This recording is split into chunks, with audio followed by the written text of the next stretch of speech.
Hi, how are you doing? Today we are going to discuss the same thing about the Chaiye Sarah. But I wanted to talk to something before I could start those lessons. All these days I was giving you all the informations, whatever I learned. People might think that probably I might be dead against all the denominations or dead against all the persons, or some persons might have taken it into so personally into their hearts. But it is not for that, and it is not for that cause. I would say I am not against of denominations, but my point of all my talks were about we could have done much more better than what we are right now, because the leaders have failed to go and do or some more homework, so that they should have given us more better knowledge and wisdom about God and His mighty power and His glorious, you know. So I was, I was so concerned about that one when I started learning these things from Israel, and I was so astonished and I was taken aback when I was so awestruck because of the magnitude of God's grace and mercy and glory and the might and the strength and the power when I was going through the lessons through the Hebrew people, through the Jewish people.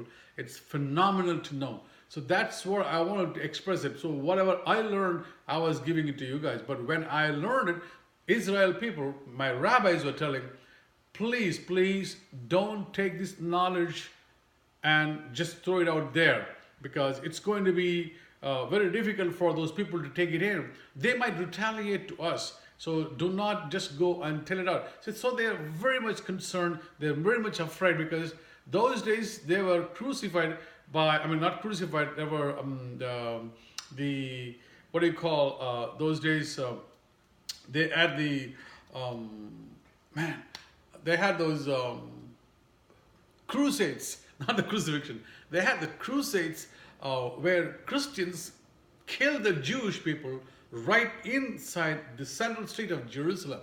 So they were so afraid, because that is true, because modern day Christianity may not accept this truth, because the leaders on the other people or might get a fear of these things, and they might lose their position. They might be, because their preachings are all about, most of the time it's about the blessings, it's about something else, but they never come to the real truth, how it was, and how it should be worked. That's the problem, that the Jewish Messianic people are so afraid to tell it out, but still they have the passion for, to go and tell it out to the people. And they're afraid of the Gentile Christianity. They're also afraid of the Jewish people, because Jewish people also need to be, they are the first people to be given the Messianic Christianity, but it is so tough for them. So it is a situation where they are locked up in. At the same time, once they accept the Messiah, Jesus Christ, they are chased out of their community. They could not able to go to Gentiles. They could not able to stay in Jewish community. It is so tough life for them. It's not so easy. So, and that's what the God was telling to us, because if you are going to bear my name, you're going to suffer in this world. And this is what is happening.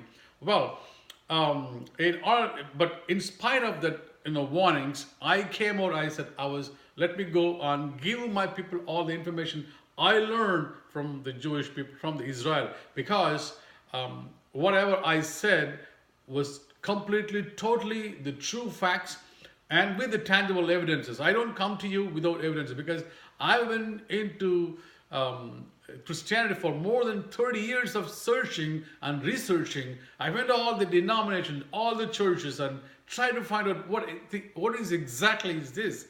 How, so it is not so easy. It's not so easy to come to a conclusion and to get into adapting this type of system. It's not easy. So now I feel so happy, and my mind is so bright, and it's so happiness. You will never even imagine that type of a thing that in your life. So I feel, at least at this stage, I feel that I'm so glad that I found the road. But I just want to give you the information. You take it or leave it. It's up to you. No pressure. No worries. It's up to you guys. But information is given, and I will give the information. That's my point. and I will sometimes will say something harsh because our leaders, what they do, will really, it bothers my mind, I would say, but that doesn't mean that I hate anybody, I hate any denomination. It's, we're all being cheated by all our previous leaders. That's what I would say. But we cannot still sit down there. We have God's given wisdom in us to work it through. So it's up to you to take any more decisions. Okay, let me go back to this Chaiye Sarah before I run out of my time. When Chaiye Sarah, when we were talking about, the life of Sarah, it started after her death. Sarah lived 127 years. And she's, if you see that Sarah's, we are still talking about Sarah. Sarah lived like thousands and thousands of years of back. But still we're talking about Sarah. We still talk about David. We still talk about Abraham, Moses, Isaac. Because these people are the most righteous people lived under the sun. If you are righteous, your name will be talked all over. Basically meaning that you will be living even if you are dead. So that's what the righteous people gets. So Sarah was the most righteous woman who lived, and she was the matriarch of the Jewish kingdom or the nation, on all over the nation. And when Sarah lived such a life, unbelievable life in a human as a woman, and God was appreciating her. God was giving much more blessings even after her death. So we talked about last time about the Eliezer, the servant, and we saw that Abraham was given him some task after getting promises.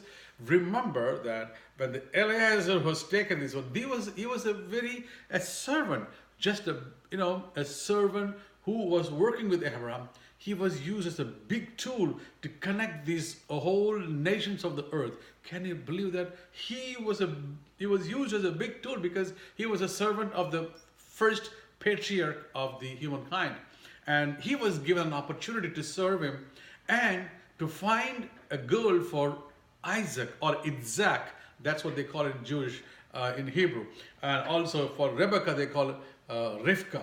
So he was the one who found this. He was acting as a matchmaker on those days. Unbelievable. See, we talked about last time also, God uses the weakest person.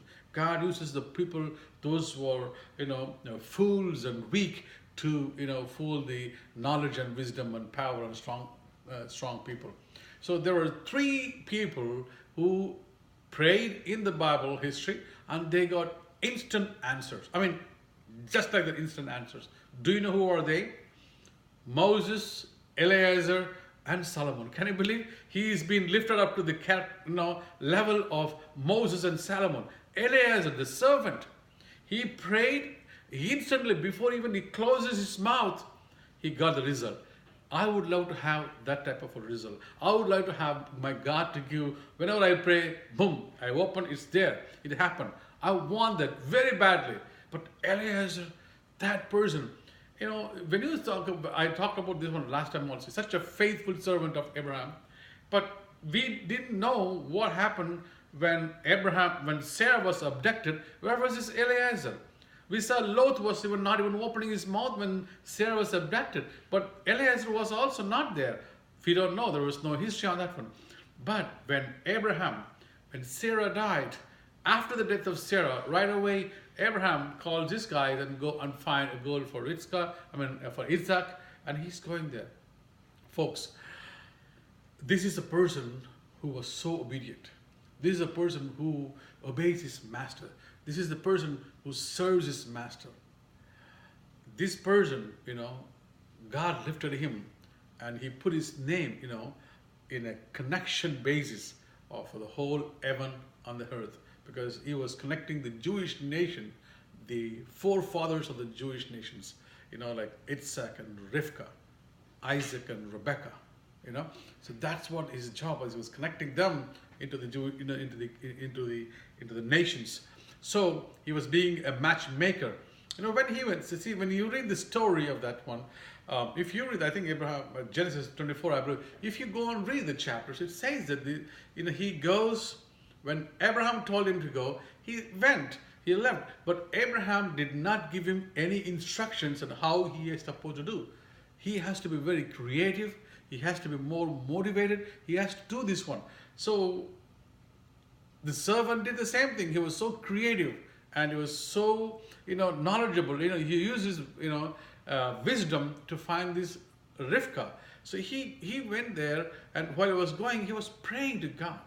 God, give me this one. If I'm going to go this place, if I'm going to see the girl, if I'm going to ask the girl, if that girl is giving water, then not only that, if she's not only feeding me, if she's going to feed the camels also, then that will be the girl. Right on the spot, right on the spot, Rebecca comes with that one.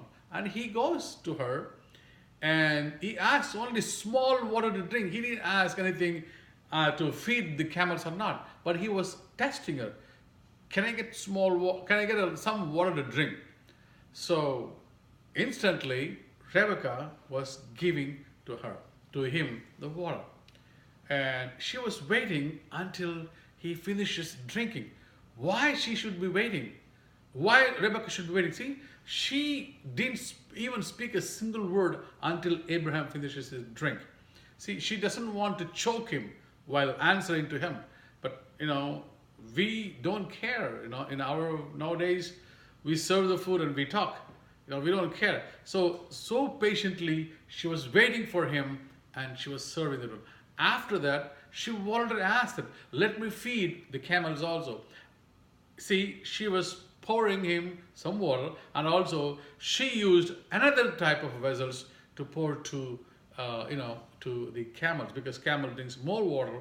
She knew that, so she know how to differentiate these drinks, and she knew how to feed the camels. She knew also how to give to the Eliezer. So she's smart. She's very smart. And also she's so kind, she's so compassionate. That's what he was looking for.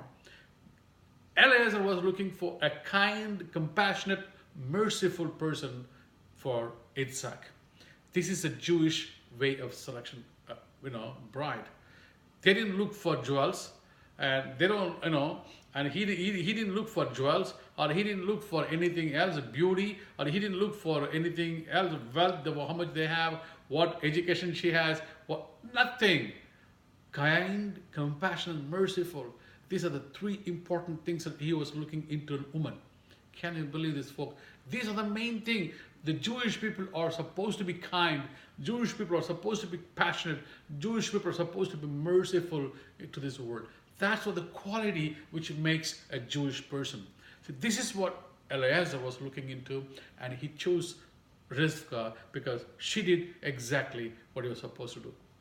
Folks, it's very important for us to be also like this.